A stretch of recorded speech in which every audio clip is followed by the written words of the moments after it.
Donc aujourd'hui, le 8 mars, est une journée de sensibilisation et de mobilisation de l'Académie de Lille pour les droits des femmes et l'égalité entre les femmes et les hommes.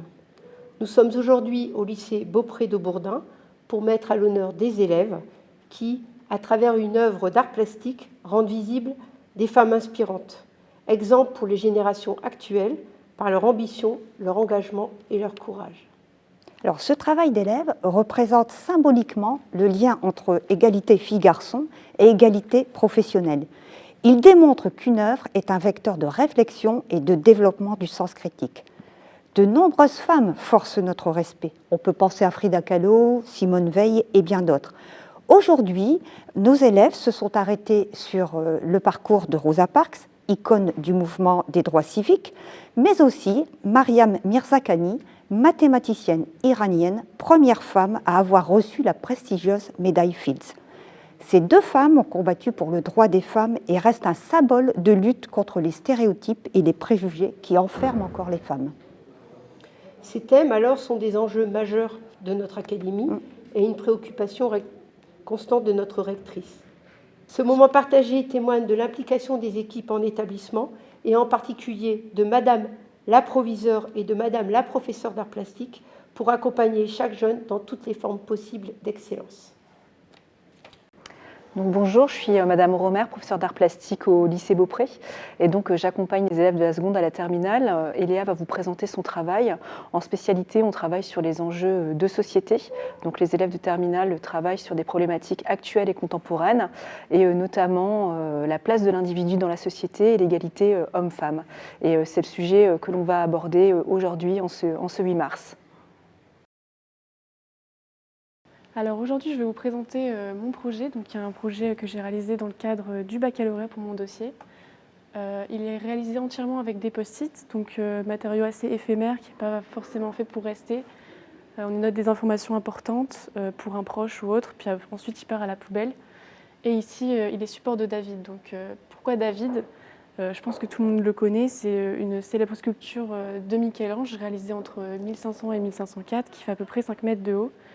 Donc on y voit déjà l'importance de l'homme à la Renaissance, de par sa beauté, l'idéalisation à la Renaissance, tout ça. Donc je l'ai réalisé 3 fois. Pourquoi pas le corps entier et que le visage, puisque le visage, je trouvais ça plus marquant et plus frappant, ça représente vraiment l'identité. Et c'est pour ça que j'ai choisi ça. Et donc toute la problématique de ce projet, c'est qu'on ne peut pas vraiment le comprendre si on ne le manipule pas. Donc le spectateur peut le manipuler. Donc ici on y voit Simone Veil, Frida Kahlo et Rosa Parks.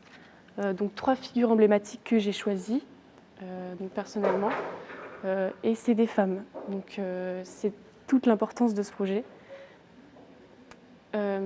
Ces 3 femmes du coup qui ont réalisé beaucoup de choses dans la vie, qui ont subi aussi et qui se sont battues pour les droits des femmes notamment. Et justement les mettre derrière les post-it avec cette petite ligne très discrète, ça montrait justement qu'elle n'était pas mise au devant de la scène par rapport à l'homme qui est toujours placé au devant pour ce qu'il dit ou ce qu'il peut faire. Et donc que les femmes ne sont pas reconnues à leur juste valeur pour les combats qu'elles ont menés. Donc la question serait la suivante, pourquoi se baser et se référer à des éléments mythologiques et légendaires plutôt qu'à de réelles personnes qui se sont battues et qui ont réalisé des actions concrètes. En cette journée des droits de la femme, on pourrait parler de l'une d'entre elles qui a marqué l'histoire par sa bravoure. Il s'agit de Rosa Parks. Rosa Parks est une femme afro-américaine née le 4 février 1913 en Alabama, aux États-Unis. Entre 1877 et 1964, une politique de séparation des personnes selon des critères raciaux était installée aux États-Unis. C'est ce qu'on appelle la ségrégation. Donc, durant cette période violente de l'histoire, où les personnes de couleur étaient réduites à de simples choses, étaient lynchées en public et ont vu leurs droits disparaître, une femme a su faire pencher la balance. Il s'agit de Rosa Parks. Un jour de décembre, en 1955, cette femme s'est fait connaître par un simple geste qui allait marquer sa vie et celle des États-Unis. Elle refusa de céder sa place dans un autobus à un passager blanc alors que le chauffeur lui demandait. À la suite de ça, elle fut arrêtée et emprisonnée. et ce fut le déclenchement d'une suite de mouvements.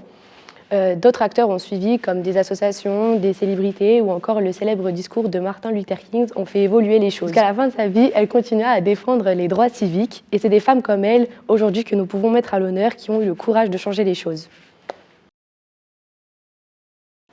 Dans ce contexte, on peut également parler de Mariam Mirzakhani, qui est une mathématicienne iranienne née en 1977, soit 2 ans avant la révolution islamique.